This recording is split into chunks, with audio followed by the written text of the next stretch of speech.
As I mentioned, fortunate to have a spokesperson from the opposition here today. Mr Howarth is Shadow Minister for Defence Personnel and also for Defence Industry, a member for Petrie, which is that lovely Moreton Bay area just north of here. Like Mr Thistlethwaite, Mr Howarth, very much a local boy from around this part of the world, born in Brisbane, worked in small business, including his family business, and also, like Minister Thistlethwaite, was elected to the federal parliament as the MP for Petrie in 2013. In the Morrison ministry, Mr Howarth was the Assistant Minister for Youth and Employment Services. Luke, great to have you here today. Thank you very much.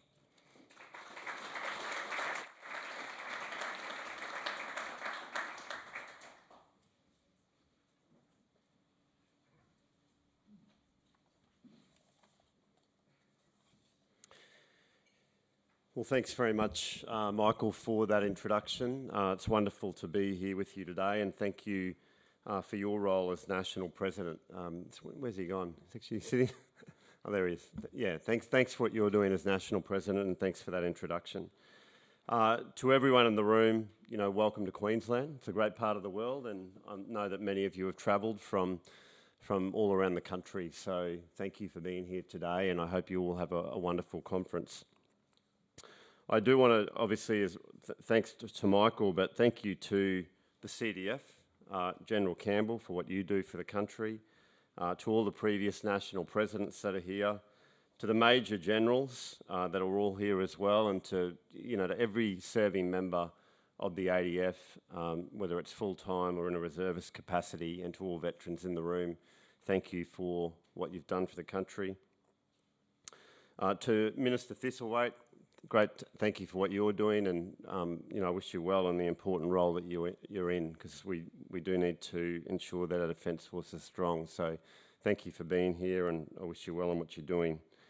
To Dr Christian Rowan MP as well, who's the LMP in the Shadow Ministry in Queensland and the member for Moggill up here in Queensland and a reservist. Thank you for being here. As Michael said, I'm Luke Howarth, Federal Member for Petrie, Shadow Minister in the Parliament. I was elected in 2013, now my fourth term.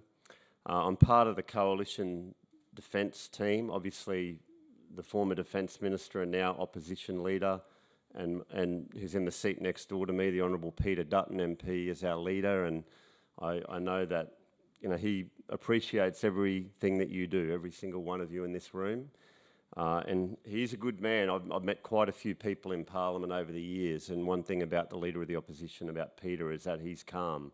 He's very calm, and I've seen quite a few members of Parliament that aren't. And he's calm and he's honest and he's committed to his wife. He's just a great man, and I'm very happy to serve in his shadow ministry. Alongside with Andrew Hastie, of course, from Western Australia, and Philip Thompson, who shadows the Minister, and then Barnaby Joyce as well, who is in Veterans and was also a reservist. I'm a little bit unique in the team. I'm one of the only members that doesn't have a defence background, but I came from a small family business, but I have the greatest respect for all of you and for all the men and women in the ADF. With a family history of 3 of my grandparents serving in World War II, they certainly shaped me from a young age, attending Anzac Days before I was a teenager.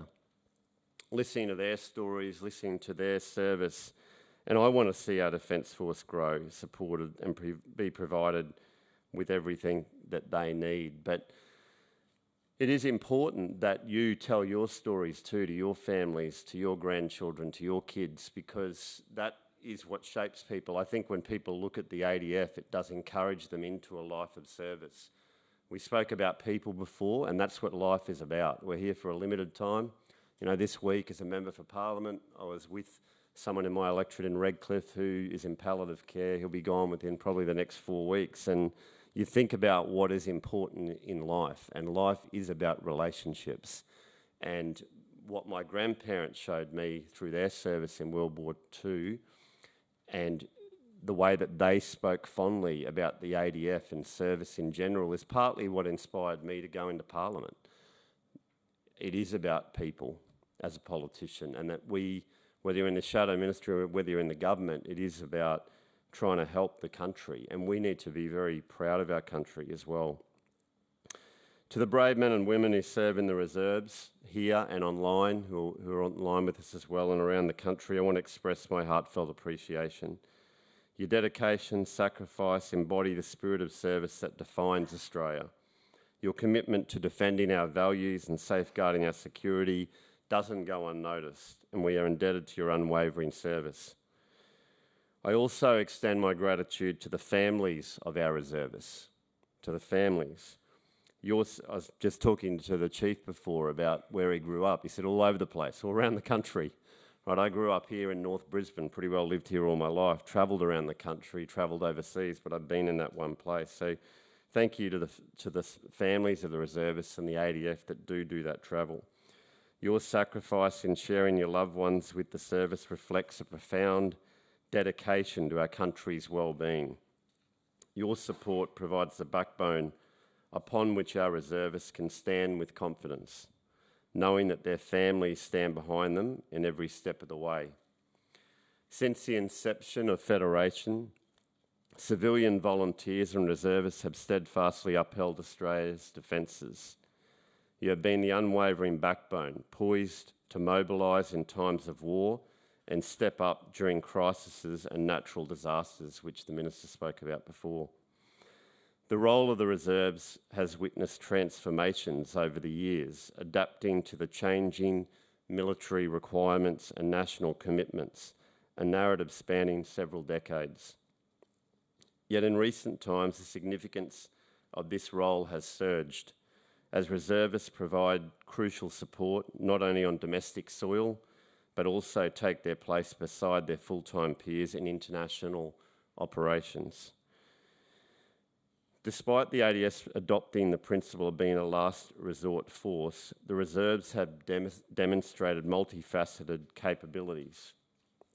With over 2 decades of experience, you have enhanced the permanent force with individual personnel, embedded experts, senior leaders, and agile teams.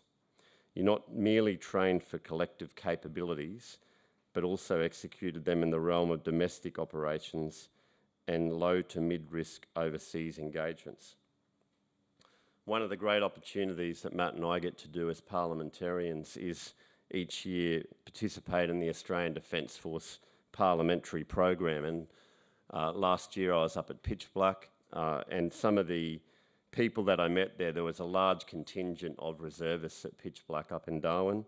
Quality people, people that love Australia, that are keen to serve, and their community with their time as well. You know, they're all working full-time jobs, but serving with their community as well. Just recently I came off HMAS Adelaide, the LHD around just up in central Queensland. We sailed from Rockhampton up to Townsville and part of Tasman Sabre, and the men and women that I met on that ship as well, just amazing. We're very blessed with the people that we have. This year, of course, has been a significant one for defence, with the continuation of AUKUS announced under the Coalition and continued under the current government, and then, of course, the DSR. And the Defence Strategic Review marked a pivotal shift in Australia's approach to defence doctrine and strategy.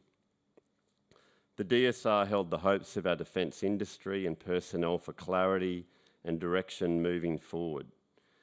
Sadly, in my opinion, these hopes were disappointed with the main theme of the DSR allowing the government to kick decisions further down the road with the announcement of several reviews. Included in these recommendations was a review, of course, for reserves. The future of the Australian Reserve has become a topic that ignites spirited discussions in various settings, from mess halls and social barbecues to the boozer after a Tuesday night parade, and rightly so. As we engage in this conversation, it's crystal clear that conducting a comprehensive strategic review of the ADF reserves and their vital role in national defence is imperative. While the review remains pending, the Coalition assures its commitment to prioritising the well-being of our reserves and safeguarding Australia's overall security. The transition of the total workforce model holds potential advantages in optimising reserve personnel. The perspective here suggests that the ADS reserves should assume a more substantial role within the organisation. They should serve as a robust foundation for expanding our forces during emergencies. Navigating this significant shift necessitates innovative strategies from the government in a timely manner. This entails reshaping how reserves are structured, their purpose and their functions. As part of this, the DSR has recommended revisiting past attempts to boost recruitment, such as the Ready Reserve program. The proposal to resurrect the Ready Reserves program presents a possible value opportunity to attract young talent to the Australian Defence Force.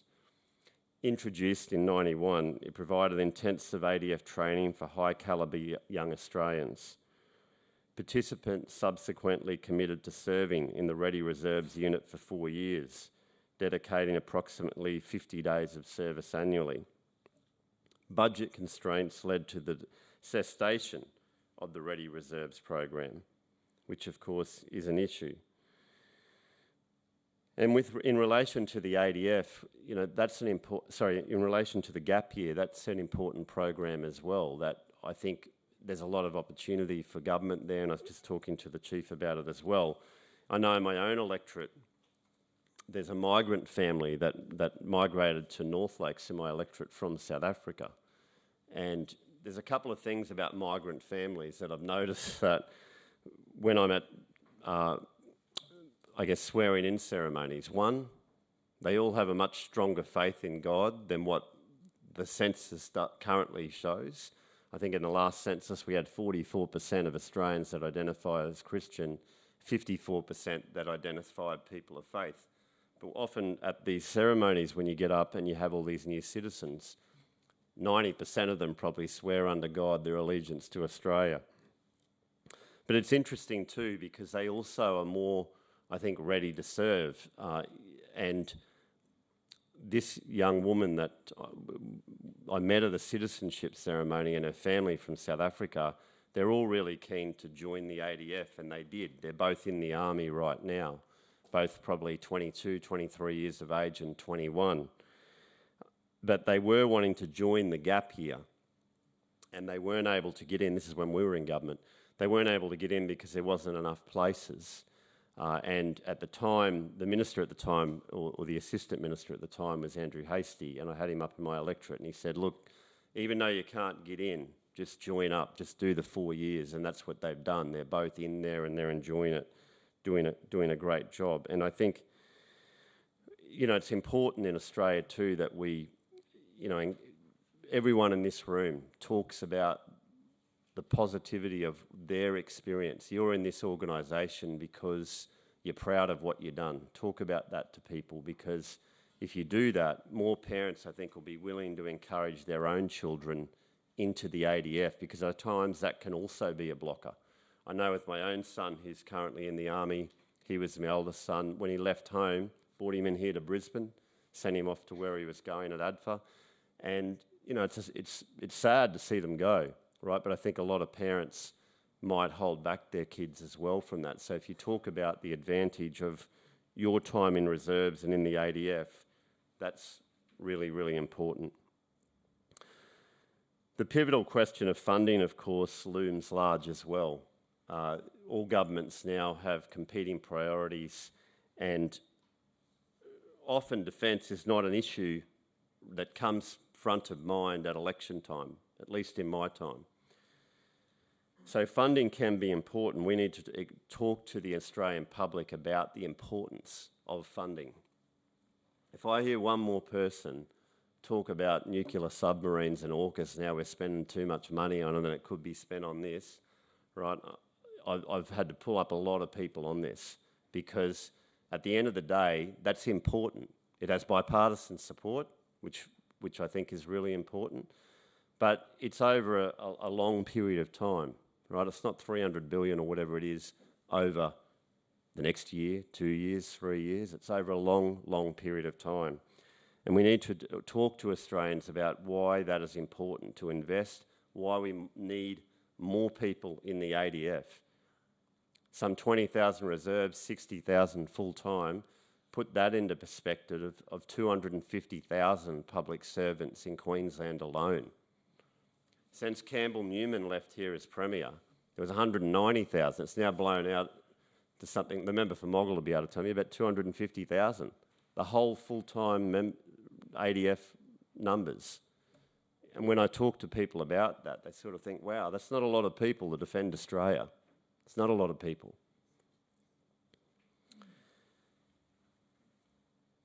There was a proposition put forth by Lieutenant Lewis Bartos, which I was reading about the other day, Reserve Infantry Platoon Commander. He's not in the room, is he? At the 1st 19th Battalion. The Royal New South Wales Regiment resonates profoundly with the ongoing discourse on the evolution of our reserve forces and the indispensable role in our national defence strategy. The Lieutenant's proposal suggests a restructuring of our university regiments to better harness the capabilities of the student population by establishing university platoons, companies staffed by reservists from local tertiary institutions, talking about bridging the gap between education and national service by recognising and tapping into the potential of university students. And it's up to the government whether recommendations like Lieutenant Bartos has merit. But we do need to inspire our youth. That's what I know. As a former Assistant Minister in the previous government for Youth and Employment Services, our youth today, they want that direction. The young people that I spoke about that migrated here from South Africa wanted to serve, and we need more people wanting to serve. My own son wanted to serve partly because of what he saw me doing, serving people in this role as a parliamentarian. So we do need to explain our values and not talk down the country. There's plenty of leaders that want to talk about changing everything about Australia, that Australia isn't the best place to live, and I think that's an issue. We've really got to talk about our values. Everyone in this room knows how good Australia is, and if you continue to talk down the country, youth won't want to serve. The future of Australia's reserve force, it's essential to acknowledge the hurdles and constraints, of course, presented by the limited defence budget. As we aspire to build a stronger, more capable reserve force, the reality of financial limitations must not be underestimated. Our defence readiness relies on adequate funding to support training, equipment and the well-being of our personnel. In light of this, obviously, we want to see the government recognise the urgency of these changing times. The DSR underscores the language of necessity, echoing the current geopolitical circumstances we live in. To fully support the men and women who serve in the Australian Reserves and to ensure their best possible service within the Defence Force, it is imperative that the defence budget reflects this urgency, not just in the long time, but now and next year and in the forward estimates. Increasing the defence budget is not just a financial matter, it's an investment in our nation's security and the well-being of those who serve to protect it.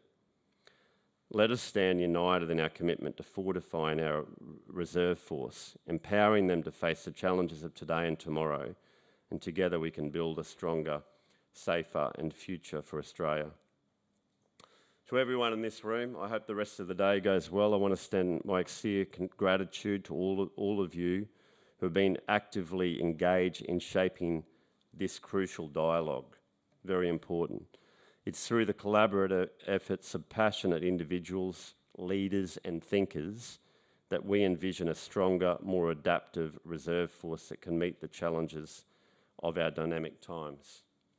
In a rapidly changing world, I'm confident that Australia's reserve forces and full-time force is well equipped to face the challenges that lie ahead. The evolution of their roles and capability demonstrates their agility and readiness to tackle diverse domestic and international missions. The resilience displayed by our reservists throughout history gives us every reason to believe in their ability to navigate the evolving security landscape. As a federal MP involved in, obviously, and as a shadow minister in opposition, I want to see the government do well.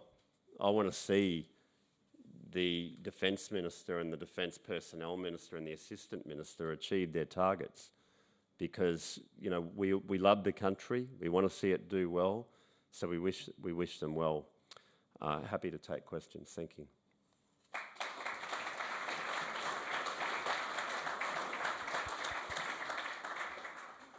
Thanks very much, Luke. We might take a couple of questions if there are. We are already, unfortunately, a bit pressed for time, but if there are any one or two questions, please. And I think one of the themes we're already seeing emerge consistently is opening up those avenues of a service, making it easier for people to serve, connecting with people in other places that haven't, in recent times, necessarily generated a lot of new recruits. The university regiments have been mentioned, the reimagining of what was a 90s scheme, but in the context of 2023, those sorts of things are opportunities to explore. So thank you very much. If there are any questions though, please. Thanks for having me. I'll hang around anyway and chat to people absolutely. afterwards. Thanks. Thanks, Mike.